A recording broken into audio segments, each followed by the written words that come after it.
기다려버리면 계속 엇갈리는데 여기서 좀 기다리지 그랬어요. ¿Y vos cómo te llamas, tercero B? Vera. Nadia. Hola. ¿Y qué haces mientras cogen acá? De chicuelo. Ah, mira él. Ay, me siento mejor. Y me gusta pasear.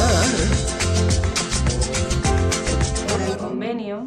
Para el convenio.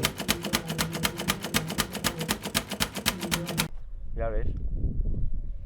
¿Vamos a poner una napolitana o qué? Venga, Me he quedado con hambre con la mierda esta.